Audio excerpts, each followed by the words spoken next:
That's the Buffy Summers I want in my school. Sensible girl with her feet on the ground.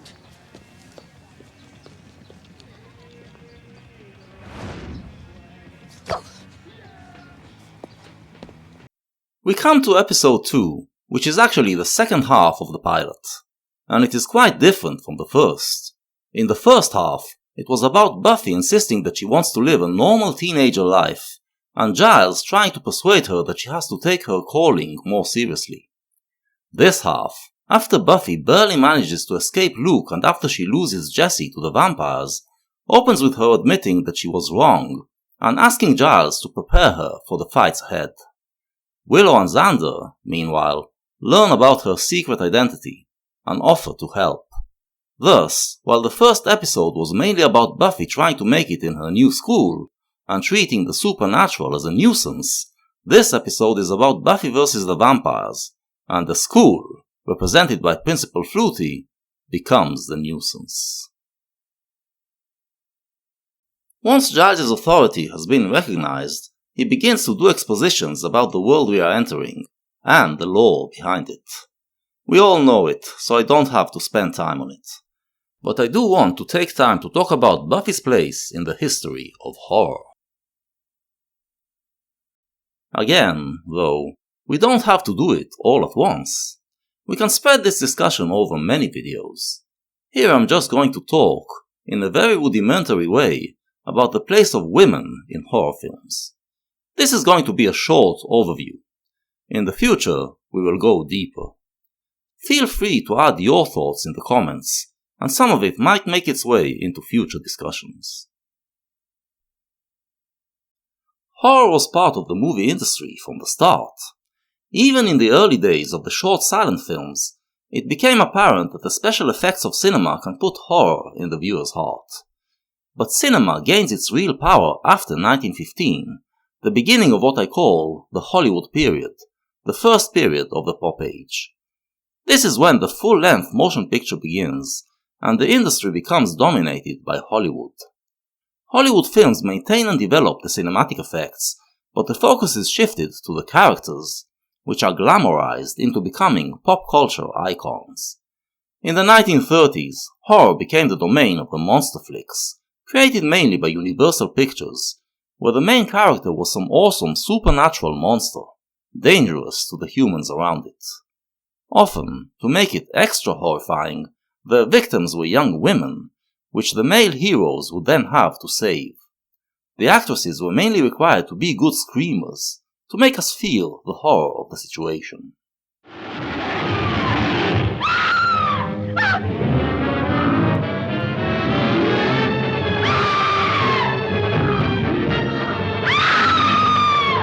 The monster movies died out by the mid-40s, as cinema was taken by the shady world of film noir.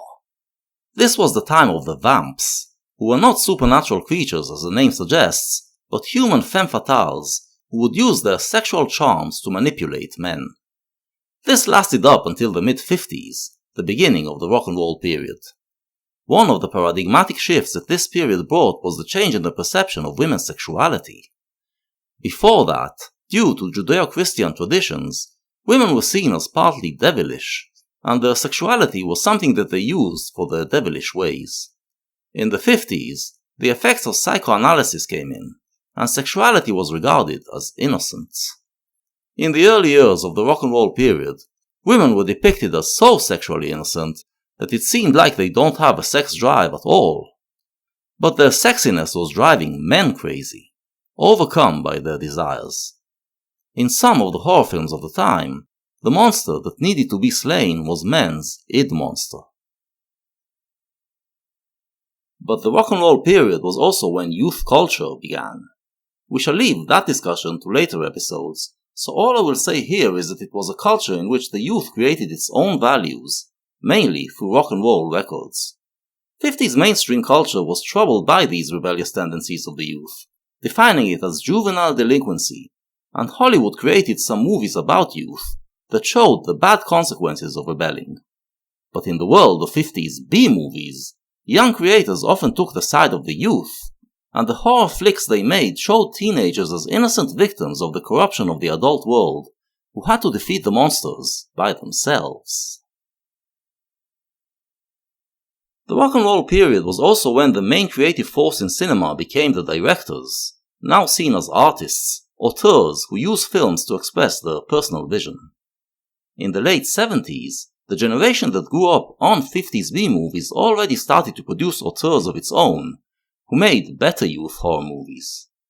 Youth culture was, by now, an established thing, and the youth in these movies are on their own, suffering the consequences of their bad choices and wanton behavior, but working their way out of it by themselves. And here, for the first time, the main protagonists were often the girls. The scheme of making girls the main character, the one the audience identifies with, worked perfectly for horror. Guys often looked like they were strong enough to fight against the monster, but the girls didn't stand a chance, making the horror all the more palpable. They had to rely on cunning to defeat it. This made horror flicks the genre best suited to show strong women, who don't need to rely on men to come save them. But they were not strong enough for Joss Whedon, and he wanted to take it to the next level, and have a girl who isn't just the main character, but is also strong enough to overpower monsters and slay them. He pitched his idea to Hollywood, but all they did was turn it into a schlocky teen horror comedy. He tried to get TV execs interested in it, but there were no buyers, until two things happened. First, high school shows became popular in the 90s, as these execs finally got the memo that they have to cater to youth culture. Secondly, the idea of girl power became popular in the mid-90s. After years when second-wave feminism made it taboo for girls to have fun, because that would mean that they are affirming the alleged patriarchal system that is oppressing them, pop culture finally broke the chains and asserted that women's lib means, first and foremost, that girls have the right to have fun. This was girl power, and the premise of Buffy fit the bill. The WB network decided to give it a shot as a mid-season replacement. In March 1997, without much fanfare, Buffy the Vampire Slayer premiered. Virginia, 1866. The frequent disappearance of local Civil War widows shocked an already grieving community. These events ended when Lucy Hanover arrived in town. Chicago, May 1927. 41 bodies were found near Union Station. Shortly after the arrival of this young woman, the mysterious murders stopped. Now, in 1997, it's starting all over again. Tonight, I shall walk the earth. With a low budget, and with only 12 episodes to work with, Whedon and his team couldn't present anything too groundbreaking. But, to get greenlit for another season, all they needed to show was that they were offering something special, and in that, the first season succeeded above and beyond any expectations. The pilot already shows the way, with Buffy, the badass slayer, Willow, the smart nerdy girl, Cordelia, the prototypical mean girl, and Darla, the mischievous vampire. Buffy the Vampire Slayer brought girl power to the screen like no other show. And, of course, we also get all the other female horror figures. The screamer, the vamp, the helpless victim, the hot chick who affects guys to do stupid things, the girl who uses her cunning to defeat the monster, and the slayer. All of these archetypes will be lavishly used throughout the 7 seasons. Moreover, the idea was to use monsters not just as warnings for the dangers of youth gone bad, but as metaphors for the problems of youth. Other high school shows also focused on the unique problems teenagers are faced with, but they tended to do it with an annoyingly didactic tone. TV, since it was broadcast to every home in America, could not go too far into areas that would alienate the conservative audience. Traditionally, kids' problems were usually discussed in the frame of family sitcoms, in which the parents would educate their children when they did something bad. The 90s high school shows gave more autonomy to the kids, but still, the feeling was that we, the viewers, know better than them, and we can see when they go astray. But the 90s also gave us cable TV, and on cable, On channels that weren't consumed by conservatives, you could be more daring. On Buffy, the kids were depicted as having minds of their own, and there's no clear answer to how they should behave in each situation. Well, my philosophy. Do you want to hear my philosophy? Yeah, I do. Life is short. Life is short. Not original, I'll grant you, but it's true, you know? Why waste time being all shy and worrying about some guy and if he's gonna laugh at you? Seize the moment, because tomorrow you might be dead. Oh, that's nice. That's the difference. On most other youth shows, the heroes were portrayed as good kids who are driven to do bad things, usually due to group pressure by their fellow teens. Here, the problems come from their dealing with philosophical questions. Buffy's carpe diem philosophy almost turns Willow into the fish of the day, as she is hooked by a vampire. Meanwhile, Jesse believes he is the one doing the fishing. Hey, you look great. Well, I'm glad we had this little chat. Listen, wanna dance, With you? Well, yeah. Well, no. Come on, guys. Fine. Plenty other fish in the sea? Jesse is not behaving recklessly here. He is just a teenager in a club, looking to hook up with someone.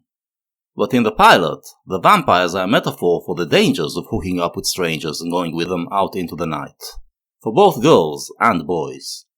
Willow is saved by Buffy, but Jesse pays the ultimate price. Will our heroes learn the lesson? Not really. They will continue to try to make romantic attachments, because this is what life is about. Life is short, and you have to enjoy it. They will be more careful, but will embrace life with all its dangers. After Jesse is taken at the end of the first episode, the first half of this episode is dedicated to the attempt to save him. They are too late, but the experience forms the team, as it turns out that Willow's intelligence and Xander's foolhardiness are an asset for Buffy. Meanwhile, Giles figures out what the vampires are up to, harvesting enough blood from young bodies to release the Master, who tried to open the Hellmouth in 1937 and got stuck in it instead. The Master and his minions, then, are trying to bring back the world we had before World War II, the world of ancient evils and ancient ills, which we thought we overcame. And if we switch to the metaphoric level, Giles explains that they are trying to bring back the world before humans walked the earth, the time when it was ruled by demons. The story of the Master serves another purpose, which is to make the premise of the show a bit more plausible. Since the show focuses on being a metaphor for youth problems, it doesn't pay much attention to the integrity of the story it is telling, and the plot is full of holes. But at least one hole is plugged here. We might wonder how it is that Sunnydale didn't go to hell before Buffy came there, but now we realize it is because the Master got stuck like a cork plugging the Hellmouth, preventing the evil energy from coming out. Buffy, driven by her fate, arrives a day before the harvest, a day before the vampires intend to leash hell, in time to stop it. There's a reason why you're here and a reason why it's now. Our heroes figure out that the vampires will attack the Bronze, and the newly formed team goes to meet them there. And here we get our rock and roll moment for this episode. If the first episode portrayed the Bronze as a place for youth to socialize, this episode shows the Rock Club as a place to parade your swagger, preferably on stage. Luke comes in with a rock star entrance, believing no one can match him in swag. He looks so metal that Cordelia thinks at first that he's introducing a band. But then, Buffy shows up to steal his thunder, proving herself a true hero of the rock and roll period, who knows how to use all rock instruments to her advantage. First, she uses the cymbal to decapitate a vampire, and then she uses the mic stand and the stage light to outsmart Luke and slay him. This is something that will remain consistent about Buffy the Slayer. She will always be very aware of the environment she's fighting in, and use everything in it to her advantage. Here, it also serves as a metaphor for something else, which will also prove to be an important asset throughout the show, and that is her understanding of her cultural environment, of the pop culture of the rock and roll period. We encounter this early on, in the usual sense that this is helpful, as a way to show other teenagers that you are cool. Of course, we do have to test your coolness factor. You're from LA, so you can skip the written, but let's see. Vamp nail polish? Over? So over. James Spader. He needs to call me. Frappuccinos. Trendy, but tasty. John Tesh. The devil. That was pretty much a gimme, but You passed! Oh, good to hear. John Tesh was already known, in the 80s, as a TV presenter and sportscaster, but he actually wanted to be a musician. In the 90s he launched a very successful solo career, offering saccharine, smooth jazz renditions of rock classics in albums with imaginative titles like Sax on the Beach, Sax by the Fire, and Sax All Night, an album that definitely sucks all night and day, if you are a 90s rock kid. As Cordy says, this question was a gimme. But Buffy's pop culture knowledge goes deeper. Okay, first of all, what's with the outfit? Live in the now, okay? You look like DeBarge. DeBarge was an 80s R&B group, offering mainstream funky records, while dressed in a style that was everything later decades found ridiculous about 80s fashion. Not all kids Buffy's age would have known who they were, already hinting that our girl knows her stuff. Here she uses it as a put-down of the vampire Thomas, but earlier this knowledge actually proved crucial, as it helped her identify Thomas as a vampire, and thus save Willow. By the time we get to the final fight, she earns going on stage and throwing instruments around like she's Keith Moon at the end of a rowdy gig. She also earns how she ends this performance, with what I call the badass shot.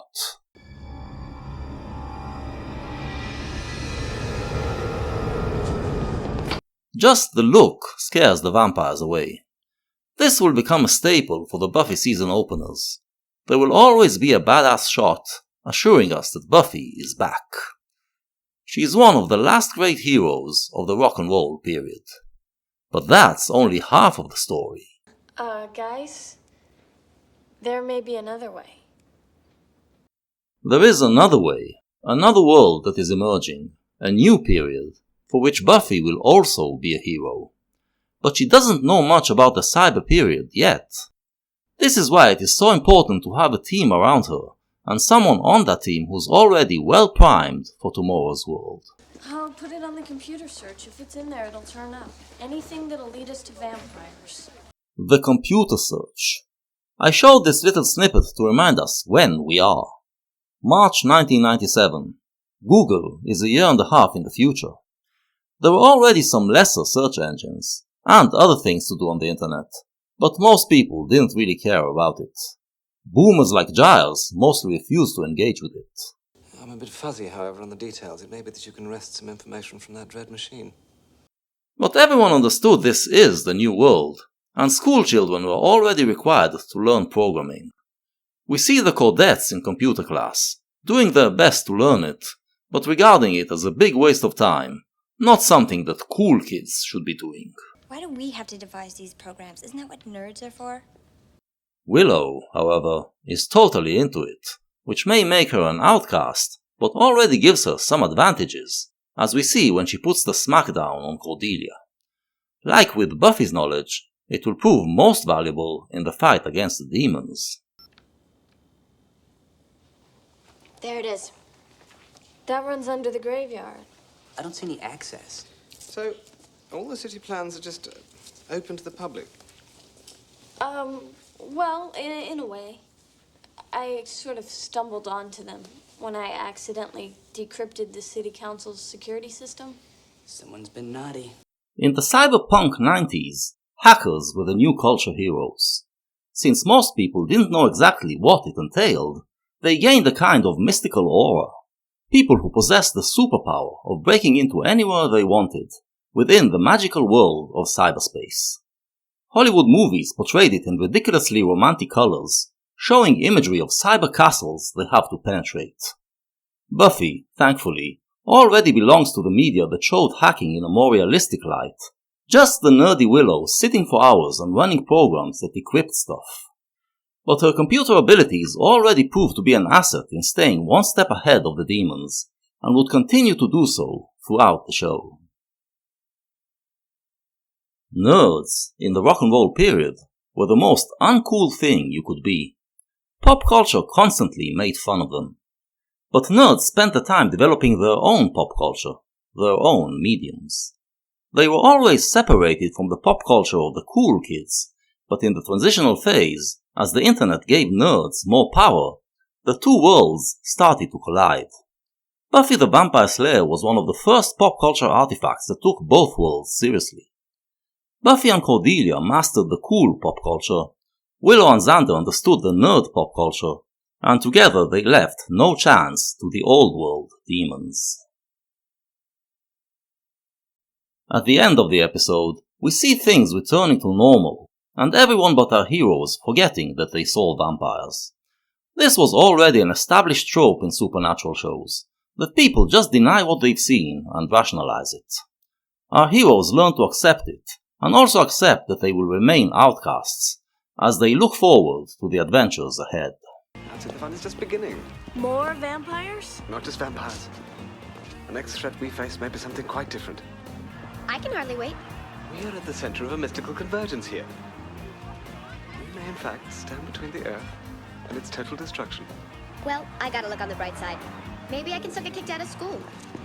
Oh yeah, that's a plan, because a lot of schools are not hellmouths. Maybe you could blow something up. They're really strict about that. I was thinking of a more subtle approach, you know, like excessive not studying. The Earth is doomed. The pilot episode, then, already gives us all that, and there's still a lot more left to discuss. But its main strength, the thing that already displayed the staying power of the show, is the characters. If you are a normal first-time viewer, then by the end of the pilot you are already in love with Buffy and Willow, and invested in Buffy's relationship with Giles, her mother, her friends, Principal Flutie, and Angel, and her rivalry with Cordelia and with the Master. Looking at it retrospectively, however, what is truly amazing is how many awesome characters are already introduced in this pilot. We have no less than 10 characters: Buffy, Willow, Xander, Cordelia, Giles, Joyce, Angel, the Master, Darla, and Harmony, who will not only carry the entire season and ensure another season, but will become so iconic that they will still be making appearances in the last season of Buffy, or even in the last season of Angel. We didn't know it then, but they were going to be with us for 7 or 8 years. And, looking back, the seeds of what made them so iconic is already in their portrayal here, by the great choice of actors cast for the job. There are some other characters, too. There's the delightful Principal Flutie, who adds a lot to the lighter side of the pilot. We shall talk more about him in the future. What I want to do here, before ending the video, is say a few words in honor of the two characters who never made it out of the pilot. Luke, despite the Master and Darla already being around, is the main villain of the pilot, and he sets the tone for the horror side of the show. Played superbly by Brian Thompson, a huge guy with a massive neck and deep voice, who uses all of that to create a truly terrifying character, and assure the first-time viewers that this show will be scary. He goes out too easily, the first badass villain who falls victim to not taking the little blonde girl seriously enough, and thus, well, not exactly our first monster of the week, but the precursor to them. But monsters of the week are essential to this show, no less important than the recurring monsters. As we shall see, we need to fry many different fish of the day to gain the power to fight the big fish. Thompson earned his returning to the show, getting to play another memorable monster of the 2 weeks. Jesse is a more complicated story. He constitutes the main emotional linchpin of the Harvest episode, and his turning into a vampire was quite shocking at the time. We were not used to characters who seemed to be part of the main cast dying off so quickly. This was the new television that Whedon and his crew were bringing, and they wanted to go a step further and create an opening credit sequence that includes Jesse, to be played only in the pilot and confuse the viewers even more. Nowadays, even I, who never learned any video editing, can reproduce the Buffy opening sequence in a few hours and add Jesse in. But back then, the idea was rejected due to the low budget. Eric Balfour does a good job and will go on to bigger things. This is the good side of this character. The bad side is that the day after Xander is forced to kill what used to be his best friend, he is already seen joking around with the gang, seemingly not affected at all. And then, Jesse will never be mentioned again, as if that storyline never happened. These are still the remnants of old television, the bad side of the old world. The show will have to shake them before it can become the seminal show that we know.